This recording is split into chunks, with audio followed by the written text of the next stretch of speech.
O anime começa com uma cena um pouco pesada, onde nosso pequeno protagonista, Mimori, está sendo violentamente maltratado por seu pai, enquanto sua mãe se diverte assistindo a um filme como se nada estivesse acontecendo.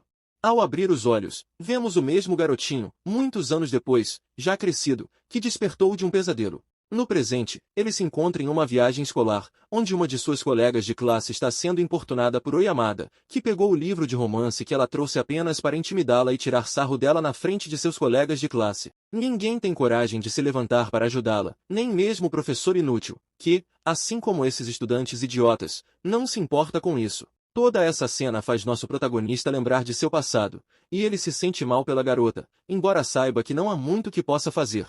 Conforme a situação piora, Oyamada diz a Ayaka que devolveria seu livro com a condição de que ela passasse seu contato. Então nosso protagonista finalmente toma coragem, se levanta e pede que ele deixe a garota em paz, surpreendendo Oyamada, que pergunta por que um nada como ele está tentando bancar o herói. Nesse momento, um outro estudante, que estava sentado ao fundo, chamado Takuto, pede que Oyamada pare com isso e devolva o livro de Ayaka, mas também diz que, se ele quisesse fazer algo contra Mimori, ele ignoraria. Então, Oyamada sentou-se e começou a intimidar outro garoto que estava sentado à sua frente, até que, finalmente, o professor inútil pede que ele deixe o garoto em paz porque seria um problema caso ele tentasse tirar a própria vida enquanto ele fosse seu professor. Nesse momento, um portal transporta todos para outro mundo, onde encontram uma deusa chamada Vícios. Ela explica que seu mundo está sob ameaça do grande império demoníaco, e que cerca de 200 anos atrás, os heróis derrotaram os demônios. Mas agora a ameaça surgiu novamente, então ela teve que convocá-los como heróis, pois eles são os únicos com o poder para salvar este mundo. Os estudantes ficam confusos com a situação e seu professor pede que eles se acalmem e escutem o que a deusa tem a dizer. Nesse momento, Takuto pergunta o que aconteceria caso eles se recusassem a lutar contra o império demoníaco. A deusa explica que a única maneira deles voltarem para casa é derrotando os demônios, porque há um ritual de invocação reversa para o qual eles precisam da essência do rei demônio, e há duas maneiras de obtê-la. A primeira é obter o coração do rei demônio e a outra é coletar a essência do rei demônio após derrotá-lo, para colocar no cristal do colar. Então, o valentão do Oyamada começa de novo seu showzinho, dizendo que ele não seria seu cãozinho que faz tudo o que ela manda, e a deusa se ajoelha e pede, por favor, que eles salvem o seu mundo. Em seguida, Ayaka diz que eles são apenas humanos comuns, sem nada de especial, e a deusa responde que eles possuem habilidades especiais, por isso foram convocados. Depois, a deusa pede que os guardas tragam um homem e um lobo demônio e faz com que o lobo devore o pobre coitado na frente dos estudantes. Em seguida, ela mata o lobo com magia, apenas para provar que eles estão em outro mundo. Na sequência, ela chama um por um para testar seu nível de poder. Quando chegou a vez de Oyamada, o cristal brilhou muito e seu elemento era fogo. Depois foi a vez de Takuto, e ele era ainda mais poderoso, tanto que quebrou a bola de cristal, provando que ele era de ranking S. Não sei por que esses FDPs sempre ganham mais poder, mas pelo menos, Ayaka também estava na mesma categoria de classificação S, já que, tirando o protagonista, ela é a única que presta até agora nesse anime. Finalmente chega a vez de Mimori, e quando ele coloca a mão no cristal, acende uma luz roxa muito fraca. Quando ele pergunta sua classificação, a deusa apenas o ignora, deixando claro que ele é o mais fraco entre todos os estudantes até agora. Continuando, chega a vez do garoto que estava sendo intimidado, e ele mostrou o mesmo poder que o herói sombrio mais forte do passado tinha. Agora a deusa os ensina como ver seus status, e é óbvio que Mimori tinha as estatísticas mais baixas. A deusa também explica que eles possuem habilidades exclusivas que apenas o indivíduo pode usar. Em seguida, ela menciona um ritual importante que precisa ser feito e chama pelo nome do protagonista.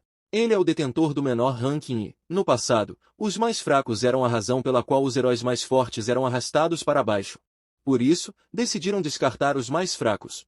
O problema era que isso chocava os heróis recém-convocados, por isso decidiram oferecer uma chance, enviando os heróis mais fracos para uma ruína. Se eles conseguissem sobreviver e voltar à superfície, ninguém interferiria em sua vida e essa pessoa ganharia o direito de viver. Quando Mimori pergunta se essa ruína é perigosa, a deusa responde que já enviaram muitos outros heróis no passado e vários criminosos altamente perigosos, e nunca ninguém conseguiu sair vivo. Por isso, a chamam de ruína do descarte. Para tentar convencer a deusa a poupá-lo, Mimori revela que possui uma habilidade especial chamada infringir condições de status. Essa é uma habilidade que o permite usar paralisia, veneno e outros afins, mas a deusa revela que essa é uma habilidade inútil e que, nesse mundo, feitiços e habilidades do tipo infringir condições não têm valor nenhum. Mesmo que deem certo, quase não tem efeito mesmo em monstros de nível baixo, sua duração é curta e não funciona em pessoas ou demônios. Então, Takuto pede para acabar logo com isso, e toda a classe se levanta contra Mimori, com exceção de Yazu, que pergunta se Mimori está bem. Mimori pensa que Yazu está apoiando assim como ele o ajudou no passado, mas tudo não passava de uma encenação, pois logo ele também começou a tirar sarro de Mimori. Então, a deusa dá a Mimori uma bolsa com um cristal que brilha com um pouco de mana, antes de mandá-lo para a ruína. A única que realmente tentou ajudá-lo foi Ayaka, porém a deusa deu um soco forte nela, deixando-a inconsciente. Antes de ser transportado, Mimori tenta atacar a deusa com sua magia de paralisia, mas ela tem uma barreira ativa que a protege de qualquer ataque.